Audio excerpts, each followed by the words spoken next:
course, I'll as well need to cover the other aetherites. For those of you who are wondering, no, we can still not attune to the primary aetherite yet. Yeah, they keep you from doing that for a long time. And so, now that we're back in Razat Han, let's go ahead and speak with Awan again to take on the next level 85 main story quest entitled The Blasphemy Unmasked. Awan's burden is heavy indeed, yet he need not bear it alone. Forgive me, my friends, but I must return to Megaduta for the time being. There I can better manage this crisis and dispatch my troops as the situation demands. In that case, we shall carry out an investigation of our own here in the city. Mayhap the residents can tell us more about the first of the transformations and the conditions under which it occurred. If we can ascertain what exactly triggered these tragic events, it may give us some insight as to a possible solution. That will be helpful. Time is of the essence. Let us split into 3 groups that we may cover more ground. Alice and I will see to Pax's path. Thancred and Nishola, pray make way for Dharma. I leave Arthur to Graha and Eureka. Any information you can gather on the first blasphemy or the manifestation of the final days here in the city will be most helpful. When we have completed our respective inquiries, let us reconvene in front of Megaduta, that we might share what we have learned with the satrap. You got it. And so, away we all go. Awan takes the Radiant Host, and we'll go our own various directions. And we don't need to be in battle gear for a while. Alright, Graha. Shall we be off then? Arthur is home to the High Crucible of Alchemia, whose alchemists forged many of our warding scales. That seems as good a place as any to begin our investigation, don't you think? I spoke briefly with Nuhadin, the chief alchemist there. He's on our last visit. He should be too happy to answer our queries. And so, let's go ahead and have Graha come along. So we're going northbound. Yeah. Almighty One, you're definitely gonna need to be required for your services today with what's going on with the final days. Yeah, since we sadly still cannot use the primary aetherite, we're just gonna have to go north instead.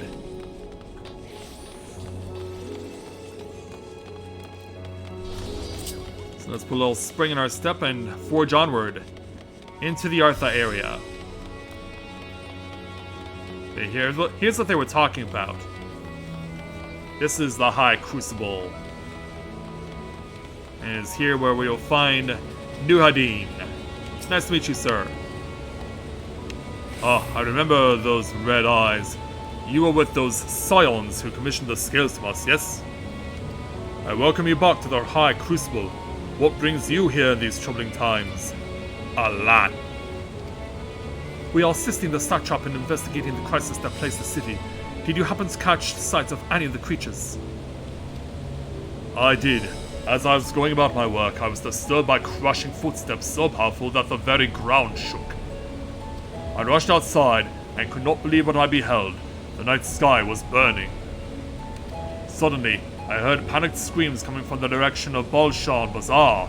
In the next instance, a monstrous beast poked its head out from amidst the stalls. A handful of the Radiant rushed to the scene, only to be sent sprawling as the Fiend and its minions propelled themselves skyward. So the blasphemy came from the vicinity of the markets. This knowledge may prove useful. I thank you for sharing your tale. Well, I do believe we know now where we should inquire next. To the bazaar, then. To the bazaar it is. Let's go. Yeah, so it looks like someone is in the midst of a side quest, maybe? So we'll head on back out of here and head for the markets.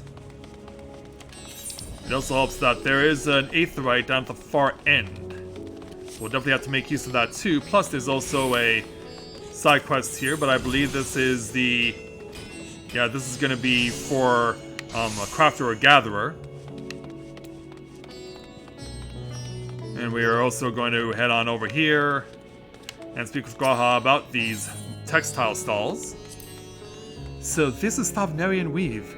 I must say it bears a resemblance to the traditional fabrics of Corvus. Small wonder really, given that it's just across the water. Not that I am much of an expert in Corvosi culture, of course. I've not had the occasion to visit my ancestral home since coming to Sharlayan, and like as not, I will never reside there again. That said, in recent days I felt more acutely aware of my heritage, and grateful for it. It is thanks to my forebears that I inherited the Royal Eye, and with it the wisdom of ancient Talag. And so, well, I simply hope that my countrymen are safe, and one day, when this calamity is but a memory, I would like to see Corvus again, if only once. Meanwhile, let's speak with Miss Varstra. Forgive me, but my shop's closed until further notice. Needless to say, we've more pressing concerns these days. We have come not in search of wares, but information concerning the enormous fiend that tore through the bazaar. Did you perchance witness anything? Afraid not, my friend. I was here the whole time, so I only saw its little minions. Made a mess of the place, they did. While all that was going on, the great big one tore through the west side of the bazaar. You have better luck asking there. Alright then. And while we're in the neighborhood, we might as well run down to the far end, like these guys are doing, and avail ourselves of the available aetherites. So let's go ahead and attune to it. So I believe there's only one or two left that I still need to attune to. I think I need to attune to that one, and then the primary aetherite.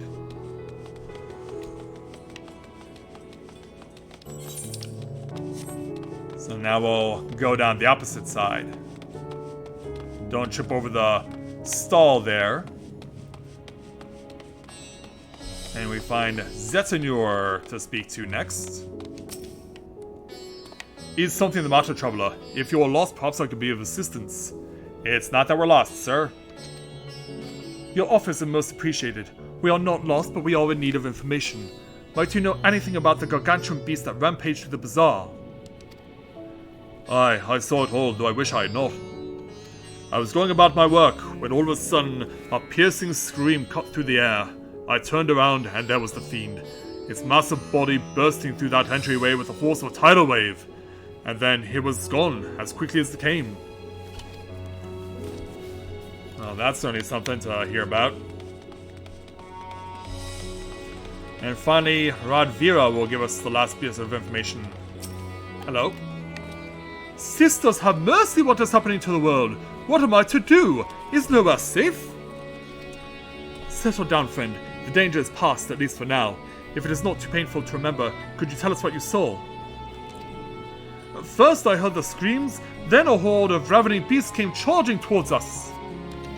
One of them was huge, bigger than a married. People throwing people about like ragdolls, and it was eating them. I hid under the counter, saw others do the same. But the shrieking and wailing kept getting louder, more voices in the throng, beasts or victims, I couldn't tell. I knew not what was happening. I still don't. That is good enough, my man. You were brave to share with us your tale. Many of your fellow merchants are safe. The High Crucible too has survived mostly unscathed. Pray stay close to your friends and loved ones and rest your body and mind while you are able. I suspect that is the most we can expect of the people here to tell us. I think it best we find a place outside the bazaar where we might rest and review our findings. Alright then, so it looks like we're going and doubling back. So that's what we shall do. And then we'll have ourselves a little conversation. Alright, Graha.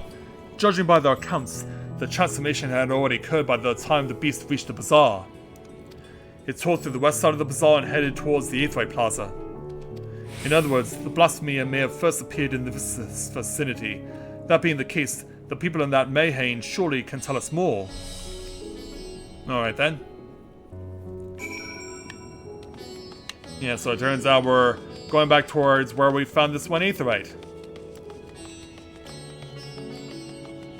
So we'll head on over here and see who else we can speak to. We can see someone right over here, in fact, a fearful hewer. And this kind of lounge area. Plus there's also a place to do the sightseeing log. Going after that enormous beast, are you? Aye, I saw it, including the very instant that poor bastard transformed. Damn the gods for putting me there! It started over there by the window. A few men, merchants probably, talking and drinking. Conversation must have taken a turn for the worse. Next thing I know, the leader, I suppose he was, buries his head in his hands and black mist was swirling about him.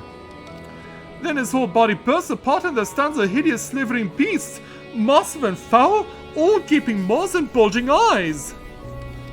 His friends started shrieking, then black mist comes again until the change takes them too.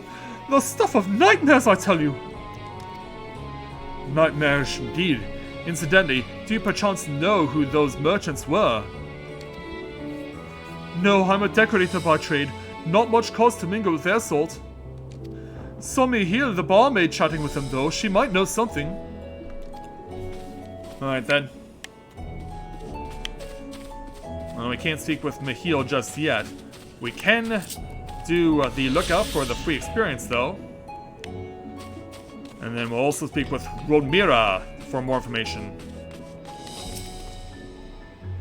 Even after repairing all that damage, it'll take a while for business to pick up again. Yeah, it seems like you're in a much better place. You mean the Blasphemy? That's what the Radiant have been calling it anyway. I saw too, we all did. I was standing at the counter as Miraid poured me a drink, when suddenly there came this dreadful sound, like a pained angry groan. It was unlike anything I've ever heard. I turned around in shock and from an ominous cloud of black mist rose the creature, enormous and ghastly to behold. As for what happened next, to recall it sends shivers up my spine. By some stroke of fortune I was able to slip outside before the beast got its claws on me. But the sight that greeted me offered no solace. The blue sky above turned red as blood. Miraid, myself, and the others clung to each other for dear life until the Radiant host came to our aid. Wait, did I hear you correctly? The beast manifested before the sky began to burn? I'm certain of it. The windows here offer a clear view of the sky, and I saw nothing out of the ordinary until the beast appeared and began to rage. Well, at least we have some idea what's going on, but Michiel will have to come to you for another account to complete this particular quest. Hello there. Oh, hello there. Welcome to Miraid's Mayhain. What can we get you? You seem rather composed for what just happened. We have not come for libations, but rather for information. You are Michiel, yes? We are investigating the so-called blasphemy on the Sarchof's behalf. We hear it was one of your customers, a merchant, that first underwent the transformation. What can you tell us about him?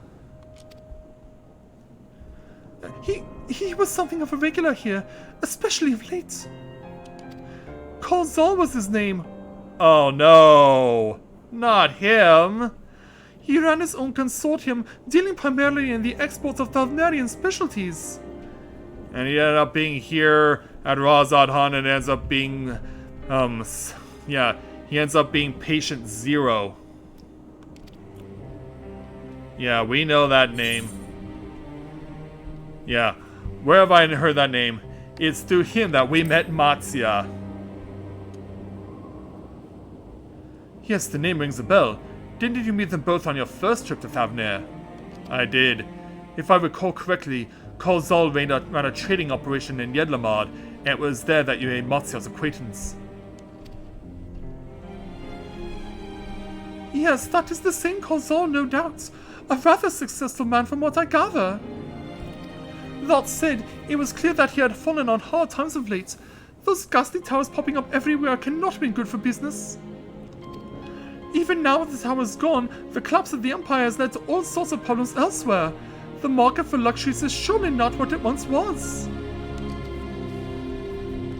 Which means, trying times for the head of a trading consortium indeed. And what about the East Order nerd? Kolzal was a compassionate man. Even as his own business suffered, he did what he could to provide for the artisans, fishermen, and many others who counted on him to sell their wares. Indeed, that was the very topic of yesterday's meeting as far as I could hear. Yet as they discussed matters further, Kolzal's tone grew grave and grim. It was then that... Forgive me, I will not have you recall the memory if it brings you pain. If I could, I would just ask one more thing. Did you notice anything unusual about Kalzol in particular? Please, anything at all. Sorry, nothing springs to mind. Perhaps someone else can help you. Kalzol lived for his work and had no family that I know of. His employees and associates knew him best, but they too are lost to us. Oh my. Still, perhaps his neighbors know something I do not. If I can direct you to them, if you believe it would help. What do you say? Perhaps as good a lead as any, I guess.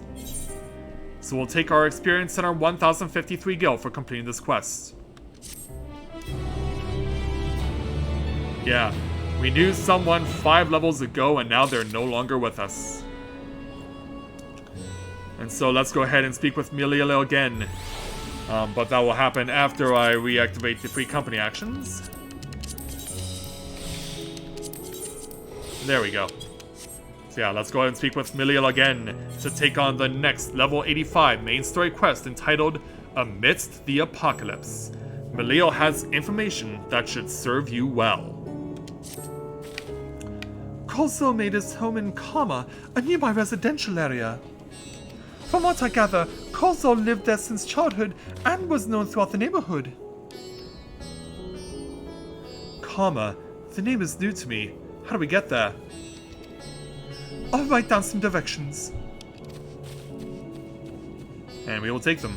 I cannot promise that you will find what you seek there, but if nothing else, it is a start. Come, let's see where this lead takes us. And so, Graha follows us again. And so away we go. We do have a circle that we can pass through along the way. So, as for directions? Oh, let's see.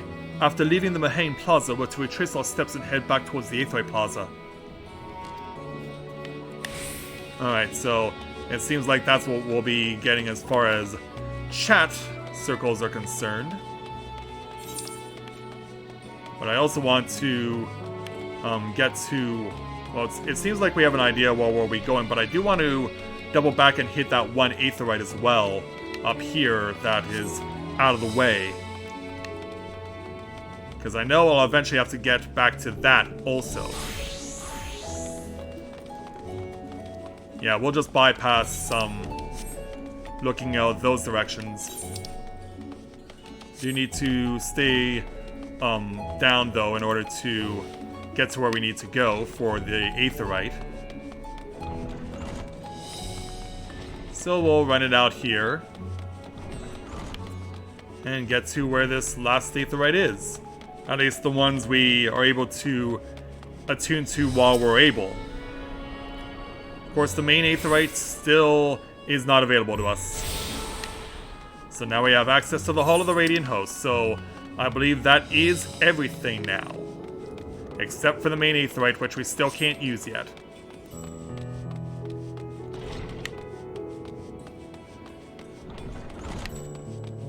Yeah, I wonder when we'll eventually be allowed, perhaps in the next expansion after this one, to use the abilities of magic that Graha possesses. Because yeah, I was expecting that his staff was a precursor to a job here in Endwalker, but it turns out that wasn't the case. Oh wow. There's now an elephant costume. So yeah, we had the frogs, the thwoths, as a costume available in Shadowbringers. Now we have an elephant here in Endwalker. Yeah, you can imagine that the chances for getting such an outfit are going to be insanely rare and very difficult to obtain.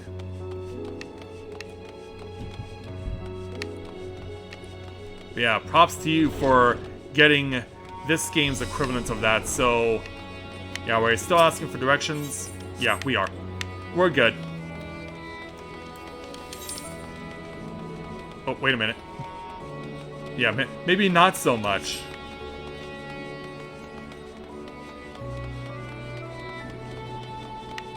Is it directions? Yep. Hey, you gotta be sure. Maybe once you find yourself on the right path, he'll change his text and what he says, but not the case. But we see the finish line is in sight.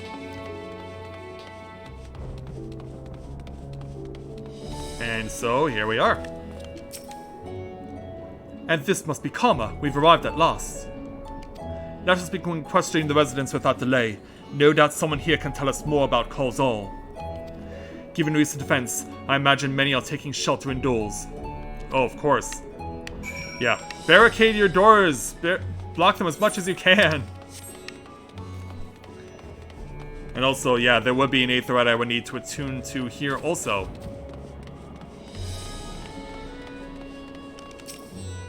So let's get this one taken care of. Alright, so we have access to all the aethernets that we can except for the primary aetherite. Yeah, also that message is misleading. Mr. Periga, can I help you? Could you come back another time? I just woke up and I'm not exactly in the mood for idle chit-chats. Yeah, I guess we did come in here uninvited. Well, that's one way to avoid the panic, I suppose. Pardon our intrusion. You may not have noticed, but a great danger has come to Thavnir. I encourage you to stay alert and prepared to flee the city should the situation turn dire. But before we leave you in peace, pray allow us to ask you a question or two. Did you know a local merchant named Kolzal? And if so, did you notice anything unusual about him recently? Kolzal? Aye, I know him. In fact, we spoke just the other day. Like many others, his business was doing poorly. Still, it seemed as though he managed to turn things around thanks to a generous offer from Ruvedar Fibers. Why, he was practically dancing in the streets. I haven't spoken to him since, but I assume all went well. Gina Baha might be able to tell you more though. As I recall, he was the one who brokered the arrangement. Alright, the Gina Baha at Ruvedar Fibers. Let's make a point to visit him after we spoke with the locals. Yeah, we still gotta ensure that we talk to someone else. Check every nook and cranny to find anyone who might possibly be able to provide us with the information that we seek. Maybe Miss Motti can give us the information. Kolzal, you say? Yes, I've known him since we were a boy. If there was ever a man who was born to be a merchant, it was him. Always early and late to depart and late to return. He'd spend his days procuring the finest wares and seeking out winning customers. You could say it came to him as easily as breathing. Suddenly, business was flagging of late. No surprise really with how dangerous travelers become. He was cooped up in his house from dawn till dusk the other day, no doubt racking his brain for a way to turn his fortunes around. Then at night I heard the door open. I looked out to see Kolzal sitting on a bench with his head hung low. A man with the weight of the world on his shoulders. I see. The situation must have been quite dire indeed. Did you notice anything else out of the ordinary? Also, I have to ask, how is the bottom of my kimono blowing in the wind when we're indoors? Yeah, you guys see this too, right? I'm indoors. How is wind whipping around in here? Nothing to speak of. Other than the troublesome consortium, he was always the same old Kolzal, cordial and honest like always. These questions you are asking, has something happened to him? He wasn't caught up in that terrible incident at that bazaar, was he? Nobody was where it started. I don't travel much these days, but my daughters told me not to venture outside. Stuck in here as I am, I've heard little about these bazaar goings-on. Rest assured the city is safe for now, but the situation may change without warning. I urge you, stay close to your daughter and be prepared to take refuge should the Satrap order it. And so now we gotta go find Gina Baha. Or is it Gina Baha? Yeah, not really able to tell all that well. But we'll go where we need to go. And that includes making our way over to another spot where we can use Lookout. And another set of free experience. Yeah, I believe we can fall down here from where we are. There we are. And yes, it does hurt. Yes, it does hurt. Maybe not in a Wile E. Coyote style, but it does hurt. Also, I may need to go up here in order to get to where we need to go, if I remember correctly. And so that's what we'll do. Yeah, now we're up in Pax's path where some of the other scions are located. And then we'll go up through here, maneuver our way through Ruvedov Fibers. This is where we're told about the information. Someone's blocking that door. And then we make it to Gina Baja.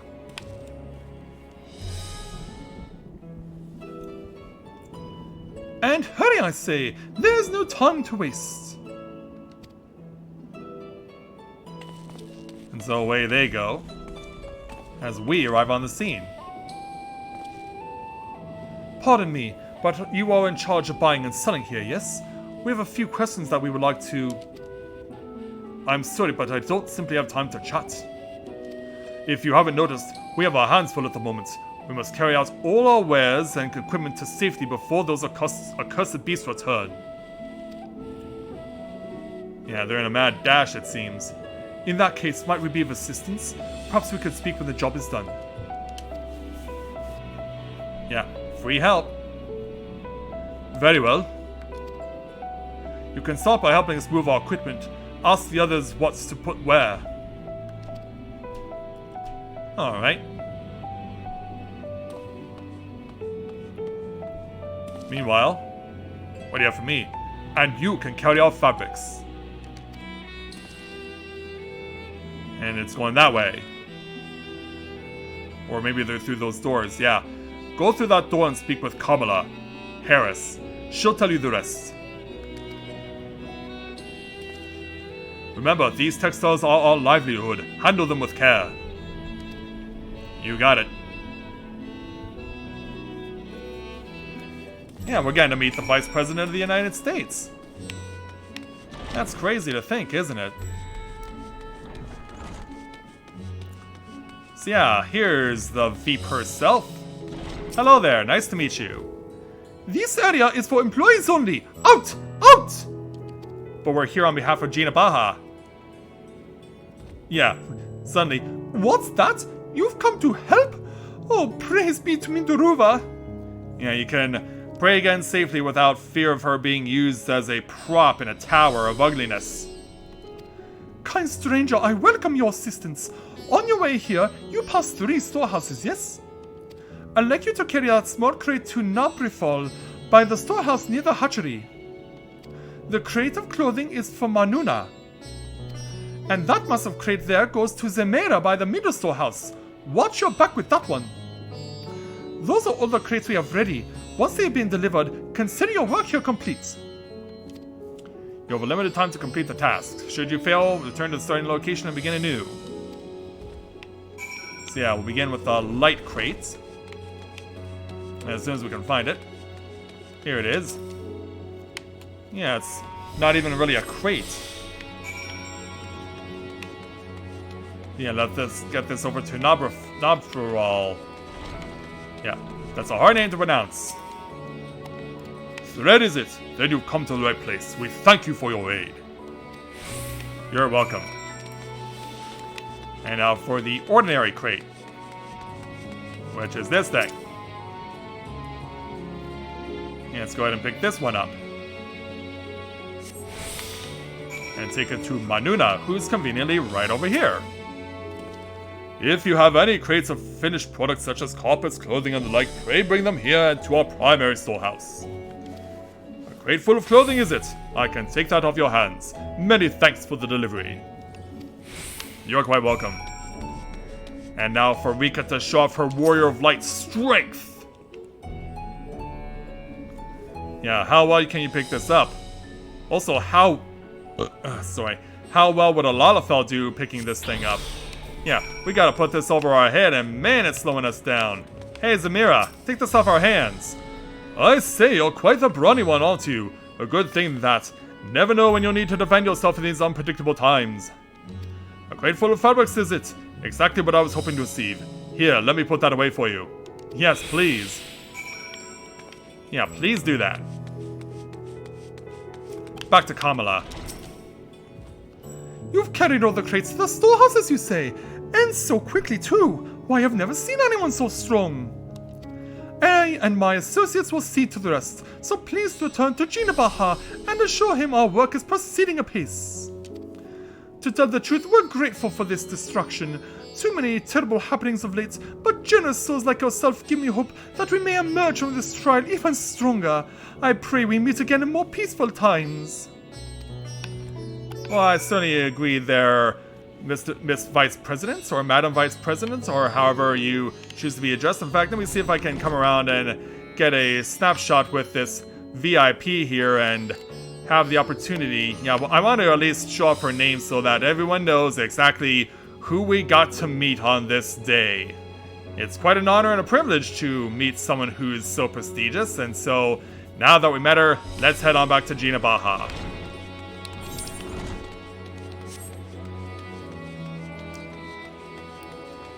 And so, let's make our way back on over. Alright there, Gina, we're back. Done as I asked of you. We have indeed. If Kamala is satisfied with your work, then so am I. You have done us a great favor, traveler.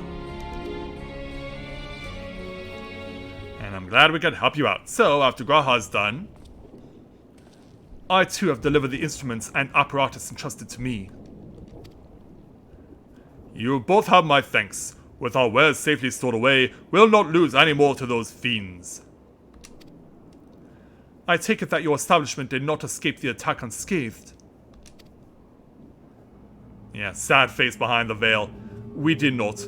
Thankfully, most of our workers had already left for the day, but those of us still here saw it all. We looked to the burning skies in confusion, and then, before we could even begin to make sense of it, a hideous creature burst through the door, shrieking. We ran for our lives, but one of my colleagues was not so fortunate. He cried out, a scream of agony, such terror, and in the next instant he too spouted fearsome claws. The sight of it caused another fellow to panic, and then it got ugly. He too transformed. Yeah, let's try and make sure this guy doesn't either. Yeah, we don't need a fight to break out in the streets. I'm sorry, there was something you wanted to ask. Indeed, you knew the merchant Kozol, did you not? I believe he had some dealings with your establishment. Kozol, I know him well. We arranged for his consortium to deliver a large shipment of fabrics, but in the end we received a better offer and had to turn him down. Uh-oh. And who gave you this better offer, cause that might have put him over the edge? I understand his business is struggling, but so is ours.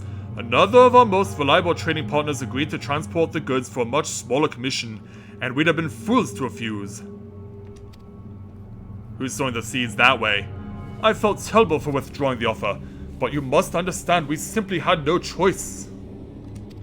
He tried to put on a brave face when I delivered the news, but his dejection and despair were as plain as day. He said he'd discuss it with his associates, but I could tell he'd all but given up hope. Dejection and despair. Yeah, we know the root causes. You remember what we saw in Vanaspoti, yes? Soldiers and jungle dwellers pushed to the very brink turned into beasts one after the next. It would seem the same phenomenon occurred here. The poor craftsmen attacked by the fiends as well as those that witnessed it, all undergoing the change. I suspect that everything began with Kozol. By all accounts, it was he who suffered the most profound and piercing despair. So yeah, we have confirmed our patient Zero. Wait, could that be it? That such intense emotions were what triggered his transformation? Yeah, it certainly seems that way. Much remains unclear, but I believe we are drawing closer to an answer. At any rate, we must discuss our findings with the others. Indeed we must. So we'll take our experience as well as 1,594 gil, and we can only wonder Why aren't we pulling out the flower to see if it's changed color and all, and if so, in what way?